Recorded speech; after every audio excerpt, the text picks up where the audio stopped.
Hello everyone, welcome back to another episode of the Mound.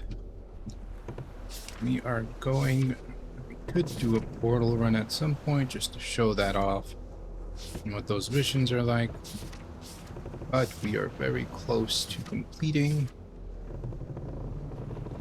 all the logbooks, so I'm going to go ahead and jump onto the next Take port. all that you can carry and leave no treasure behind. We still have the watching trees and the abandoned Mapuche settlement.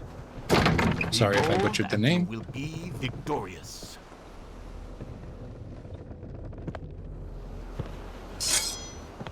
Ready.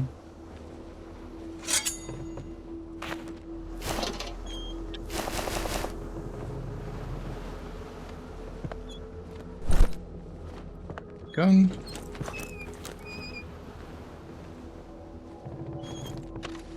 It did add with a recent patch the ability to switch between items.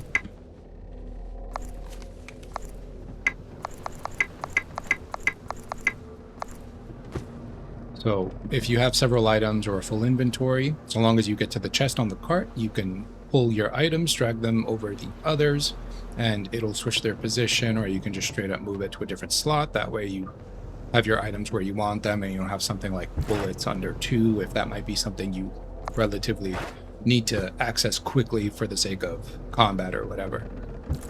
But there that is. This is the 100 legs mission, so there will be a large centipede spawning towards the end of the map. That won't be a problem for us, though, because we will be done well before the time runs out. So starting off here, there's a broken mine shaft behind you. To the left is the boat. You're going to want to start your run. And also, this is for the people who do like to collect treasure. If you're playing on PC and you get to a point where you have a lot of treasure in your inventory, open up the chest. If you press the R key, it will deposit all the treasure at once. Unfortunately, it does that for like mushrooms and fruits as well. So it's not super convenient all the time, depending on what you have in your inventory. But it does save you a ton of time, especially if you're dealing with monsters and stuff like that. You want to make sure something is kept safe. You can press R and quickly deposit everything. But just to start off, out of the entrance area, there's going to be a location that has a bridge above it. You're going to go under the bridge. To the right are a few steps. You don't have to worry about those unless you're collecting treasure. There are a few spots you can deviate around here to do so, but we're just going to run alongside the water here and turn right. You'll see this large mountainside to your right. There's also a cave inside of it. There's a few ways to get up into this region, and you're also going to start seeing a lot more of the armored enemies here. I generally like to just run on past that mountainside. Up ahead, you'll see that broken bridge. You're going to take a right at the plank and just run up that side. There are idols all over the place. Make your way right up here, and you'll start to see kind of like where the caves start. You can take a left and just cross this log bridge here. And we're going to run this straight for a good bit now. Apologies to everybody on the directions. It's kind of hard to give concrete directions when you've got such a... I guess like the landmarks is the way to say it. Here's some Batico flowers. Landmarks are very hard to kind of use as a point of reference because everything is forest, more or less. Either way, once you go flowers there's actually nowhere to go there. You don't have to worry about that. Once you get on the road here, you're going to take a left. You'll see this horrible carving on your right. Even though you're in the right direction, you're just going to run that way. What we're looking for is the... So I am guaranteed now infected with one of those parasitic centipedes.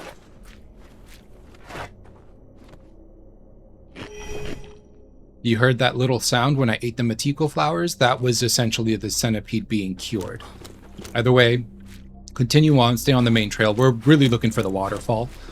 That's where we're going to find our saint. And so, as you can hear, we are getting close. This is going to be our first stop, and there are also more Matico flowers here. I'm going to grab these just because you never know when you're going to stumble upon one of those exploding pustules, and it's very good to to not have to deal with the centipedes. We can continue on, keep the waterfall to your right. We're looking for a hill, essentially. Towards the end of it, there are chests and idols throughout this entire area. It's very, very good for exploring. It's also pretty good looking. We got St. George here. This is the waterfall. If you're somebody who's got your graphics card, you know, cranked to full, this is a very beautiful view and worth a screenshot. And we can even see the mound, that green hue of light, way down in the distance. I'm going to go ahead and grab a few of these. Give me a sec. I can actually just grab one because I've got flowers on me and I've got the saint. So when we get to the wagon, you'll see how it deposits everything in one go if you press R. By the way, you come down from the cliffside, sticking to the right. I see an exploding fossil there, so I'm not going to go that way. Careful here. I think I may have to go that way because I have to drop a few times. So I guess it's good that I grabbed those flowers. Let it hit me. You're going to see this cliffside here. There's a little drop to the right. And another drop. I mean, at most it does a third of your health bar, so it's not that big of a deal.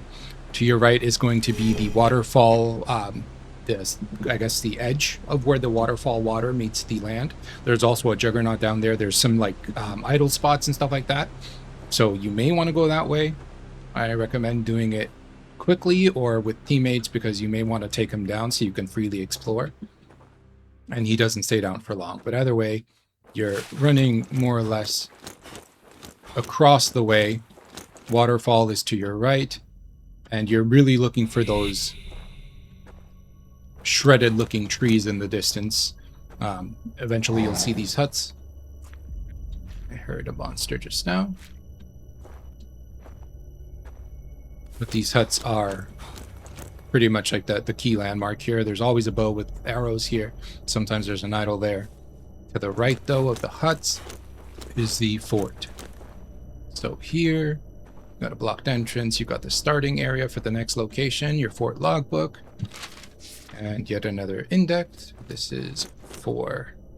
I am not sure. Oh, that's the flying Kezu thing that mind controls a player and makes them run at monsters and attack teammates. It is terribly annoying.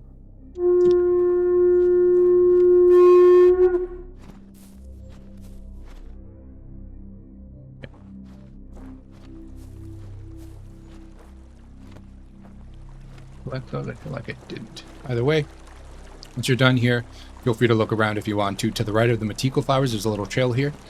I like to take this trail, usually because if I'm playing with others, it may also be crowded, and I don't know, I feel like cliffsides help with enemies chasing you. It kind of stops them from full sprinting at you and then tugging at your heels, but there's going to be a juggernaut here. Sometimes, not always. You're going to want to go to the bridge. Off that long edge, you just drop down and you can keep going. And at this crossing, you just want to go right. And we are already well on course to being out of this map. For those of you who want to explore, I mean, you're not just close to the beginning of the map, you've got plenty of time. We haven't even hit the 4-hour mark itself. It's still working its way down to that point. It's a very, very big map. This is one of those places where you definitely want to keep track of where the main trail is, because yeah, you can very easily get lost, and this is a map that just consumes a lot of time if you're exploring it thoroughly.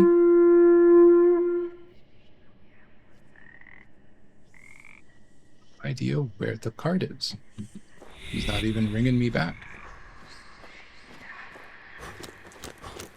So we're not going to dilly-dally too long, especially with the whispers going on nearby. Just stick to the trail, follow it out.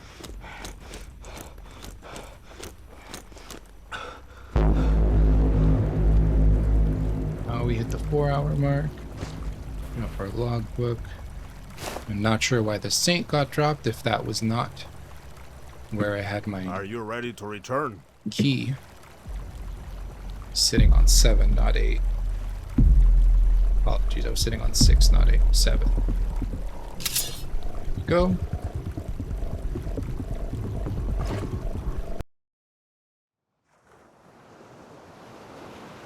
These are the notes taken by Captain Zamakona regarding the Mapuche village.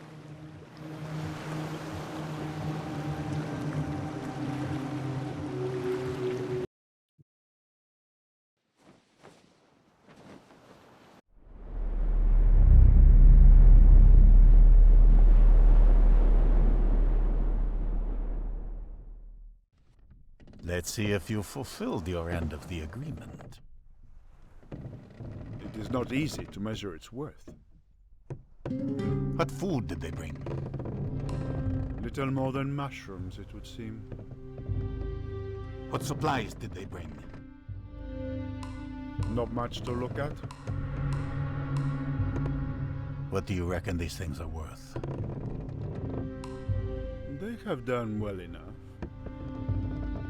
I see they found a logbook. Good. We're getting closer.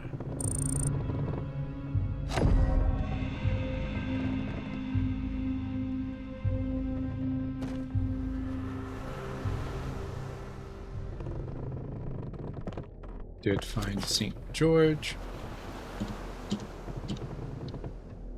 can see here, he provides extra damage to spears, halberds, and polearms.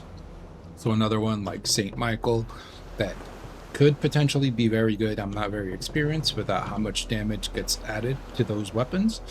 As it stands, I believe the polearm and the halberds are already really good for dealing with the armored enemies and the juggernauts, just because I think they have armor penetration on them. But either way, hope you guys enjoyed. Leave a comment, let me know your thoughts on the game. Hope you have a good one. See you on the next one.